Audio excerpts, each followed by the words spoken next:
मित्रांनो, जीवनात असे क्षण येतात जेव्हा आपल्या भोवतीचे सर्वजण आपल्यापासून दूर जातात.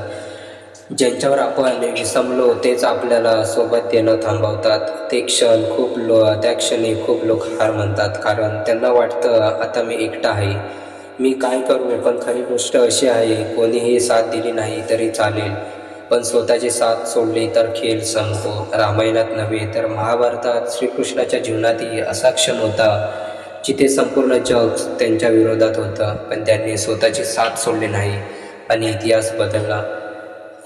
कुरुक्षेत्र युद्ध सुरू होण्यापूर्वी पांडव आणि कौरव यांच्यात तणाव शिगेला पोहोचला होता. पांडवांचे हक्काचे राज्य द्यायचे की नाही यावर संपूर्ण राष्ट्राचे भविष्य ठरणार होते. श्रीकृष्ण दूत बनून हस्तिनापुरात गेले युद्ध टाळण्यासाठी. त्यांनी दुर्योधनला शांततेचा प्रस्ताव दिला, फक्त 5 गाव द्या आणि युद्ध थांबेल. पण दुर्योधन हसला, कृष्ण सुयेच्या टोकाएवढा जमीनही देणार नाही. जा, जिथून आलात. सभेत शेकडो लोक होते, भीष्म, द्रोण, कृपाचार्य, पण कुणीही श्रीकृष्णाच्या बाजूने उभं राहिलं नाही.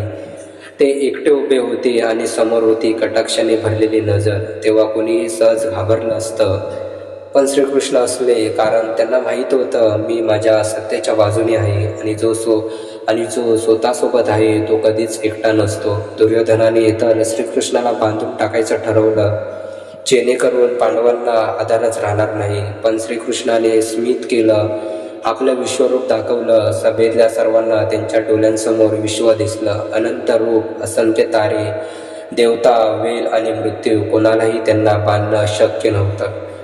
हा तो क्षण होता जेव्हा सर्वांना कळलं, जो स्वतःसोबत आहे त्याला कोणीही तोडू शकत नाही. युद्ध सुरू झालं. कौरवांकडे मोठे सैन्य, ताकद, साधना होती. पांडवांकडे फक्त 7 औक्षणहीन सैन्य आणि त्यांच्याकडे श्रीकृष्ण होते. सारथी म्हणून श्रीकृष्ण म्हणाले, मी शस्त्र उचलणार नाही, पण मी तुझ्यासोबत आहे. अर्जुन युद्धाच्या मध्यभागी जेव्हा अर्जुनाचं मन डलमललं, मी माझ्या लोकांवर बाण कसा सोडू, तेव्हा श्रीकृष्णाने भगवद्गीता दिली, उठ, लढ, तुझा कर्तव्य पार पाड. कोणीही तुझ्यासोबत नसला तरी तुझ्या सत्याशी निष्ठावंत राहा. आपल्या आयुष्यात अशा सभा असतात जिथे कोणी आपल्याला साथ देणार नाही, जिथे आपल्या बाजूला समजून घेणारे नसतात, जिथे आपण एकटे पडतो. तिथे लक्षात ठेवा, जो स्वतःशी साथ ठेवतो त्याला हरवणं कोणाच्याही हातात नसतं. स्वतःवरचा विश्वास हा सर्वात मोठा मित्र आहे. श्रीकृष्णासारखं ठाम व्हा. लोक नाही म्हणाले तरी स्वतःला हो म्हणा. साथ मिळाली नाही तरी स्वतःला सोडू नका. परिस्थिती अंधारात नेईल तरी आपल्या आतला प्रकाश विझू देऊ नका. जगाने साथ दिली नाही तरी चालेल, पण जर स्वतःची साथ सोडली तर विजय अशक्य आहे. आणि जो स्वतःसोबत उभा राहतो त्याला जग जिंकणं फक्त वेळेचा प्रश्न असतो.